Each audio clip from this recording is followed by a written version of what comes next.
अब हम अपने कोड का एक ओवरव्यू कर लेते हैं। उसमें यह है कि सबसे पहले हमारे पास ये जो डॉक टाइप HTML है ये इसलिए यूज़ हो रहा है ताकि आपके वेब ब्राउज़र को यानी गूगल क्रोम को ये पता चले कि ये जो डॉक्यूमेंट वो रीड करने वाला है वो HTML5 का है। उसके बाद हमारे पास HTML जो टैग है वो हमारा रूट टैग है, उसके अंदर सारा का सारा कोड लिखा जाता है। ये आप देख रहे हैं सारा का सारा कोड, ये देखें ये HTML टैग क्लोज हो रहा है, उसी के दरमियान में ये सारा कोड लिखा जा रहा है।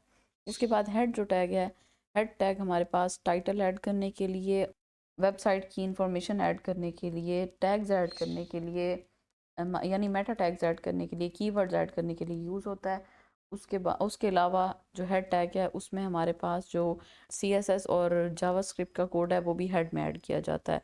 उसके बाद हमारे पास बॉडी टैग है। बॉडी टैग में हमारा सारा का सारा जो भी वेबसाइट पे कंटेंट शो होगा वो सारा का सारा आपका बॉडी टैग में लिखा जाएगा।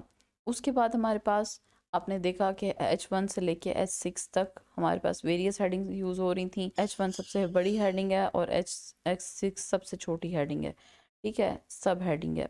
हमारे पास पैराग्राफ टैग है P, जो कि क्या करता है, पैराग्राफ एक लिखने के लिए यूज़ होता है। एंकर टैग लिंक्स लगाने के लिए यूज़ होता है, जिस तरह ये विजिट गूगल वाला एक लिंक लगा हुआ है और विजिट BISC मुल्तान का लिंक लगा हुआ है।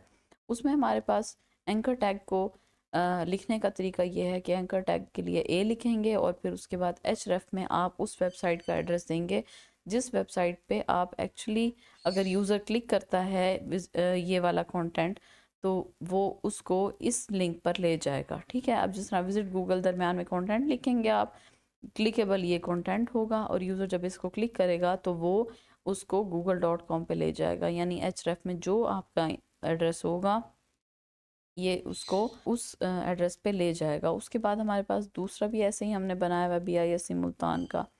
इस तरह फिर आगे हमारे पास इमेज टैग यूज़ हुआ है, एक इमेज लगाने के लिए यूज़ हो रहा है, जिस तरह ये एक इमेज हमने यहाँ पे लगाया हुआ है।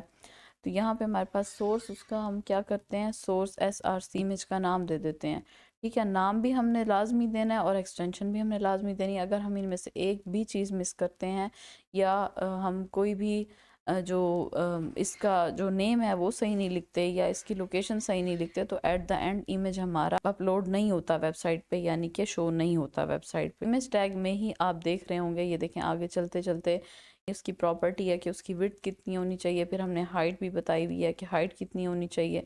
उसके बाद हमने ऑल्ट टेक्स्ट शो करना है कि अगर ये इमेज किसी रीज़न की वजह से डिस्प्ले नहीं होता तो ऑल्टरनेट टेक्स्ट हमारा डिस्प्ले हो जाए, ठीक है। अच्छा, ये हमारा ये क्लियर हो गया। उसके बाद हमारे पास OL है, यानी कि ये देखिए ये जो नीचे आपकी ऑर्डर लिस्ट आ रही है ये उसकी बात हो रही है। हम सबसे पहले क्या करेंगे, OL स्टार्ट करेंगे और एंड करेंगे और दरमियान में सारे लिस्ट आइटम्स जितने हमने लिखने हैं वो हम लिख लेंगे। जो OL है वो क्या है, ऑर्डर लिस्ट है, वो हमारे पास ऑर्डर को एक लिस्ट जो कि ऑर्डर्ड है वो यहाँ पे शो कर रहा है। उसके बाद अनऑर्डर्ड लिस्ट है, अनऑर्डर्ड लिस्ट जो है वो हमारे पास बगैर किसी नंबरिंग के आती है, अनऑर्डर्ड होती है, ऑब्वियस सी बात है। तो UL हमारा अनऑर्डर्ड के लिए है और OL हमारा ऑर्डर्ड लिस्ट के लिए है। तो UL में भी आप ऐसा करेंगे कि स्टार्ट और एंड कर देंगे और दरमियान में आप अपने लिस्ट आइटम सारे लिख लेंगे। उसके बाद हमारे पास था टेबल टैग। टेबल टैग हमारे पास सिंपल, आपने टेबल को स्टार्ट करना है, एंड करना है और दरमियान में आपने सबसे पहले रोज़ बना लेनी है जितनी रोज़ आपको चाहिए। पहली रो जिस तरह से ये है, दूसरी रो ये है, तीसरी रो TR स्टार्ट हो रहा है और एंड हो रहा है, TR हमारा रो के लिए यूज़ हो रहा है, ठीक है। अच्छा, ये करने के बाद आप दरमियान में उसके पहली रो के, जो पहली रो है स्टार्ट और एंड के दरमियान में आप 3 कॉलम्स बनाना चाहते हैं, 4 बनाना चाहते हैं, जितने मर्जी बनाना चाहते हैं आप उतने TH लगा के और दरमियान में अपना कंटेंट लिख लेंगे। इस तरीके से TR जो दूसरी है उसमें TD है, टेबल डाटा, ये टेबल हेडिंग के लिए है TH और TD हमारा टेबल डाटा के लिए है। तो इस तरीके से यहाँ पे मैंने 3 कॉलम्स बना लिए। यहाँ पे अली है और दूसरा टेबल डाटा हमारे पास उसका फ़ोन नंबर है और तीसरा उसका एड्रेस है ABC जो हमने यहाँ पे लिखा है। उसके बाद तीसरी हमारे पास रो है। इस तरीके से अगर आप और रोज़ भी ऐड करना चाहें तो वो आप कर सकते हैं। इसके बाद मैंने आपको बताया था कि हमारे पास जो सिंगुलर टैग्स हैं वो किस तरह से यूज़ होते हैं। जिस तरह से ये आपका BR टैग है लाइन ब्रेक करने के लिए, कि अगर आपके एक लाइन एक सेंटेंस चल रहा है आप उसे ब्रेक करना चाहते हैं तो आप यहाँ पे लाइन ब्रेक के लिए BR टैग लगा देंगे।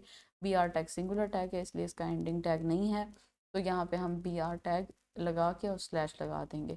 इसके बाद हमारे पास हमने हॉरिजॉन्टल लाइन वाला एक टैग देखा था, वो कहाँ पे देखा था, यहाँ पे ऑर्डर्ड और अनऑर्डर्ड लिस्ट के दरमियान में देखा था, ये HR टैग लगा हुआ है। ठीक है, ये हॉरिजॉन्टल लाइन क्रिएट करने के लिए होता है, ये भी सिंगुलर कमेंट होता है, इसका भी क्लोजिंग टैग नहीं होता, तो इसलिए हमने HR लिख के और साथ में स्लैश लगा दी। और ये हमारा HR टैग एक सिंगुलर टैग है और ये एक लाइन लगा दी इसने यहाँ पर।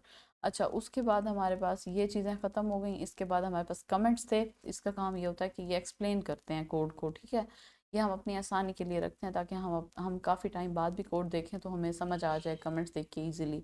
और दूसरा ये है कि कमेंट ये हमें हमारे कोड को टेस्ट करने के लिए भी यूज़ होते हैं। HTML हमारी ख़त्म हो चुकी है, अब हम आगे CSS को शुरू करेंगे।